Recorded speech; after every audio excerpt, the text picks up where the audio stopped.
ஓம் சாய்ராம். என் அன்பு செல்லமே, என்னுடைய தங்கமே, நான் ஒருவனை அடையாளம் காட்டுகிறேன். அவனிடம் மட்டும் சற்று ஜாக்கிரதையாக இரு. அவன் உன்னுடைய வாழ்க்கையில் சில விஷயங்களை செய்வதற்காக இருக்கிறான். அவன் என்ன செய்கிறான், ஏது செய்கிறான் என்பதை முன்பே சொல்கிறேன். அதனால் எப்பொழுதும் ஜாக்கிரதையாக இருங்க என்னுடைய தங்க பிள்ளைகளா. வாழ்க்கையில் உன்னால் மற்றவனுக்கு ஆபத்து வராது. அது நான் தெளிவாக சொல்வேன். எந்த இடத்தில் வேண்டுமானாலும் உனக்கு ஆதரவாக நிற்பேன். உன்னால் மற்றவனுக்கு ஆபத்து வரவே வராது. மற்றவனுக்கு வரும் ஆபத்தை கூட நீ தாங்குவாயே தவிர மற்றவனுக்கு நீ எந்த ஒரு ஆபத்தையும் கொடுக்க மாட்டாய். இது நன்றாகவே எனக்கு தெரியும் என்னுடைய தங்கப்பிள்ளையே. வாழ்வில் நீ சுமக்கும் ஒவ்வொரு கஷ்டத்தையும் நான் அறிகிறேன். அப்படி இருக்கும் பொழுது உன்னுடைய வாழ்க்கையில் யாரோ ஒரு நபர் தரப்போகும் கஷ்டத்தை உனக்கு தருவேனா?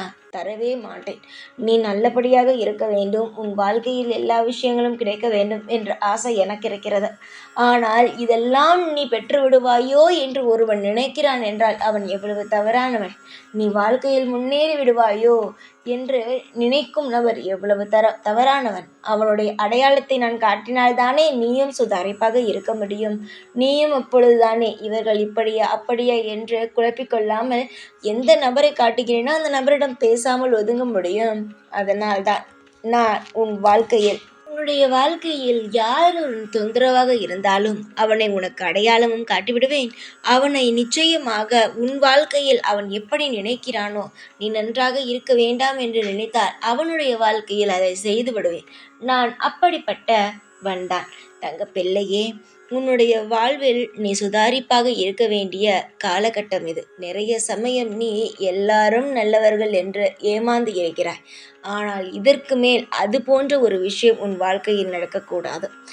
எல்லாரும் நல்லவர்கள் தான், எல்லோரும் எனக்கு நல்லதுதான் செய்கிறார்கள், யாருமே எனக்கு துரோகம் செய்யவில்லை என்று எல்லாரையும் நல்ல பேர் கொடுத்து விட்டு ஏதாவது ஒரு தவறு நடந்து விட்டதென்றால் இந்த விஷயம் என்னால் தான் நடந்தது, என்னால் தான் இப்படி ஆகிவிட்டது என்று உன் மீது நீ பழியை போட்டுக்கொள்ளக்கூடாது. யாராக இருந்தாலும் அளவோடு பேச வேண்டும், அளவோடு பழக வேண்டும். அதை மீறும் பொழுதுதான் அவன் உன்னுடைய வாழ்க்கைக்குள் வந்து தேவையில்லாத விஷயங்களை செய்ய ஆரம்பிப்பான். யாராக இருந்தாலும் பார்த்து பழகினால்தானே தங்கமே சந்தோஷமாக இருக்க முடியும். எல்லாரிடமும் அவசரப்பட்டு ஏதாவது விஷயங்களை எல்லாம் பகிர்ந்தாயானால் அது உனக்குத்தானே பின்பு விளைவாகவே இருக்கும். அதனால்தான் சொல்கிறேன், சற்று எல்லா விஷயத்திலும் கவனத்தோடு இருந்தால் வாழ்க்கையில் எல்லாம் நல்லதுதான்.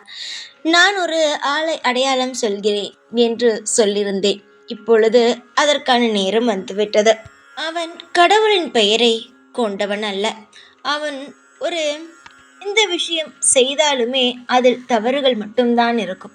சரியான விஷயங்கள் என்பது அவன் செய்யும் ஒரு விஷயத்தில் கூட இது சரியாக இருக்கும் என்பது சொல்லவே முடியாது. அந்த அளவுக்கு அவன் தவறான விஷயங்களை மட்டும்தான் செய்வான். அது உனக்கும் நன்றாக யார் என்னவென்று தெரியும். அந்த நபரிடம் சற்று உஷாராகவும் ஜாக்கிரதையாகவும் இரு. ஏன் அப்படி சொல்கிறேன் என்றால், அவன் ஏதாவது ஒரு தவறுகளை செய்துவிட்டு கடைசியில் நீதான் செய்தாய் என்று சொல்லிவிடுவான். அது போன்ற விஷயங்கள் நமக்கு தேவை அல்லதானே. உன்னுடைய வாழ்க்கையில் எல்லா இடத்திலும் ஜாக்கிரதையாக இருக்க வேண்டும் என்று நினைப்பாய். ஆனால் நண்பர்கள் உறவுகள் என்று வரும் பொழுது யதார்த்தமாகவே பழக ஆரம்பித்து விடுவாய். பழக ஆரம்பித்து விட்டாய். ஆனால் யார் என்ன பேசினாலும் எல்லாமே அவர்கள் சந்தோஷத்திற்கு தானே பேசுகிறார்கள் என்று நீயே சொல்லிவிடுவாய். அந்த அளவுக்கு யதார்த்தத்தோடு பழக ஆரம்பித்து விடுவார். கடைசியில் பார்த்தாயானால் அவர்கள் எதுவுமே விளையாட்டுக்காக சொன்னதாக இருக்காது. எல்லாமே அவர்கள் உன்னுடைய மனதை காயப்படுத்தத்தான் சொன்னார்கள் என்பது உனக்கு போக போகத்தான் தெரிய ஆரம்பிக்கும். அதனால் தான் சொல்வேன், யாராக இருந்தாலும் விளையாட்டு என்பது வேறு. அவர்கள் பேசும் விஷயத்தை வைத்தே கண்டுபிடித்து விடலாம் அவர்கள் என்ன செய்ய போகிறார்கள், வாழ்க்கையில் உன்னிடம் அவர்கள் எப்படி பழகுகிறார்கள் என்பதை நீ அவர்கள் பேசும் விதத்தை வைத்தே கண்டுபிடித்து விடலாம். புரிந்து கொள். ஒவ்வொரு நபரும் ஒவ்வொரு மாதிரி. உன்னை போலத்தான் மற்றவனும் இருப்பான் என்பது ஒரு பொழுதும் கிடையாதே. நீ இன்று நன்றாக பேசினால் நாளையும் அவன் நன்றாகத்தான் ஒருவன் பேச வேண்டும் என்ற அவசியம் இல்லை. நீ எப்பொழுதும் யதார்த்தமாக பேசலாம், ஆனால் சிலர் கவுடாகவே பேசலாம். அதனால் நீ நல்லவன் என்பதற்காக அடுத்தவனும் நல்லவன் என்று நினைத்து விடாதே. அவன் எந்தெந்த சந்தர்ப்பத்திற்காக பழகுகிறான், எதற்காக காத்திருக்கிறான் என்பது அவனுக்குத்தான் தெரியும். புரிந்து கொண்டால் வாழ்க்கையில் ஜெயிக்கலாம். புரிந்து கொள்ளவில்லை என்றால் எல்லா விஷயத்திலும் ஏமாந்துதான் போக வேண்டும். நல்லதையே நினைத்து கொண்டு இருங்கள். நிச்சயமாக உங்களுடைய வாழ்க்கையில் நல்லது நடக்கும். காலம் முழுவதும் சோதனை சோதனை என்று நினைக்காமல் சாதனை செய்வோம். இத்தனை பேரும் இருக்கும் மத்தியில் ஜெயித்து காட்டுவோம் என்று நம்புங்கள். உங்களுடைய வாழ்வில் நிறைய பேர் என்ன நினைக்கிறார்கள்? உன்னுடைய வாழ்க்கையில் நீ எப்படியாவது நீ செய்யும் விஷயத்திலும் சரி, உன் வாழ்க்கையிலும் சரி, நீ தோற்று போக வேண்டும் என்று நினைக்கிறார்கள். அதனால் அவர்களுக்கு என்ன லாபம்? அவர்களுக்கு என்ன லாபம் என்றால், நீ வளர்ந்து விடக்கூடாது, அவர்களை விட நீ ஒரு படி மேலே ஏறிவிடக்கூடாது என்பது மட்டும்தான். புரிகிறதா? அதனால் இவர்களுக்கு மத்தியிலெல்லாம் நீ சந்தோஷமாக வாழ வேண்டும் என்று நினைத்தால் முதலில் எல்லாரிடமும் ஜாக்கிரதையாக பழகு. யார் யார் எப்படி என்பதை புரிந்து பழகு. தேவையில்லாமல் பேசாதே. நான் சொன்ன நபரிடம் எப்பொழுதும் அமைதியோடு எது பேசினாலும் சரிதான். பகையாகவும் காட்டிக்காமல், எப்பொழுதும் பகையும் இல்லாத மாதிரியும் பகையாகவும் எதுவுமே காட்டிக்காமல், அவன் கேட்கும் கேள்விகளுக்கு மட்டும் பதில் சொல்லிவிட்டு அந்த இடத்தை விட்டு நகர்ந்துவிடும். காலப்போக்கில் அவனே அனைத்தையுமே புரிந்து கொள்வான். இன்று நீ எப்படி வாழ்கிறாயோ எதிர்காலத்தில் உன் வாழ்க்கை அப்படித்தான் இருக்கும். இன்று நீ ஏமாந்து போனாய், ஆனால் எதிர்காலத்திலும் அப்படித்தான் இருக்கும். மாற்ற முடியாது. ஏனென்றால் உன்னுடைய குணம் அப்படி இருப்பது. நீ யாரிடமும் தேவையில்லாமல், அதாவது ஒரு விஷயத்தை பேசுகிறாய் என்றால் கவுடாக பேசப்போவது கிடையாது. எதுவாக இருந்தாலும் நேருக்கு நேர் பார்த்து பேசிவிடுவாய். இப்பொழுது எப்படி இருக்கிறாயோ அதே போல பேசு. நடுவில் இந்த ஏமாற்றமானது வராது. நீ எல்லாரும் ஒரு முறை நன்றாக இருக்கிறாயா, சாப்பிட்டாயா என்று கேட்டாலே போதும், நல்லவர்கள் என்று நினைத்து விடுகிறாய். எல்லோரும் அப்படிப்பட்டவர்களே கிடையாது தங்கமே. யார் யார் எப்படி என்பதை புரிந்து பழகு, தெரிந்து பழகு. கண்ணை மூடிக்கொண்டு இவர்கள் அனைவருமே நல்லவர்கள், இவர்கள் என்னிடம் பேசினார்கள், நேற்று என்னிடம் பேசினார்கள், அதனால் இவர்கள் நல்லவர்கள் என்றெல்லாம் நினைக்காது. என்ன காரியத்திற்காக உன்னிடம் பேசுகிறார்கள் என்பது மட்டும்தான் முக்கியம்.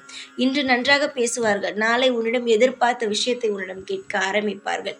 அளவுக்கு மீறி யாருக்கும் உன்னுடைய வாழ்க்கையில் இடத்தை கொடுத்து தேவையில்லாமல் வினையை சம்பாதித்து கொள்ளாதே. நன்றாக இருக்கும் வழியை மட்டும் தேடுங்கள். யாராகவே இருந்தாலும், உங்களுடைய குடும்பத்தில் யாராக இருந்தாலும் அவர்களுக்கு என்னென்ன இடத்தை கொடுக்க வேண்டுமோ அந்தந்த இடத்தை மட்டும் கொடு. அளவுக்கு மீறிய ஒரு விஷயத்தை கொடுத்து உன்னுடைய வாழ்க்கையில் யாரையும் உட்கார வைத்து கொள்ளாதே. அதற்கு பிறகு அவர்கள் உன்னுடைய வாழ்க்கையை ஆள ஆரம்பித்து விடுவார்கள். உன்னுடைய வாழ்க்கை உன் கையை விட்டு போய்விடும். பொறுமையாக இருந்தால் எல்லாம் நல்லது நடக்கும். அவசரப்படாத எந்த ஒரு காரியத்திலும். அதுபோல சுதாரிப்பு இல்லாமல் இருக்காதே. தெளிவான எண்ணத்தோடு இரு. எல்லாம் உனக்கு சகல சௌபாக்கியங்களும் தொடர்ந்து கிடைத்து கொண்டு உன்னுடைய வாழ்க்கையில் எல்லாம் ஏற்றங்களாகவே அமைத்து கொண்டே இருக்கும்.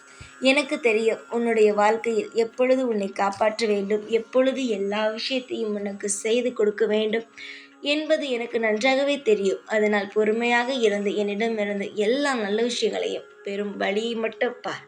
கண்களை நன்றாக திறந்து பார். காலம் முழுவதும் உனக்காக நான் இருப்பேன். எல்லா விஷயத்தையும் உனக்கு செய்து கொடுத்து உனக்காகவே நான் எல்லாவற்றையும் உனக்கு பெற்று தருவேன். யாரையும் நம்பி எந்த ஒரு காரியத்திலும் நீ இறங்க வேண்டாம். நிச்சயமாக, முக்கியமாக உன்னை நீ நம்பு. நீ வணங்கும் தெய்வத்தை நம்பி எந்த காரியத்தில் வேண்டுமானாலும் இறங்கு. மனிதர்கள் சொல்கிறார்கள் என்பதை நினைத்து இறங்காதே. அதற்கு பிறகு பிரச்சனைதான். தைரியமாக இரு. எல்லோரிடமும் சற்று ஜாக்கிரதையாக இரு. காலம் முழுவதும் நிம்மதி கிடைக்கும். சந்தோஷமாக இரு. எப்பொழுதும் உன் கூடவே தான் இருப்பேன். இந்த சாய்ராம். ஓம் சாய்ராம்.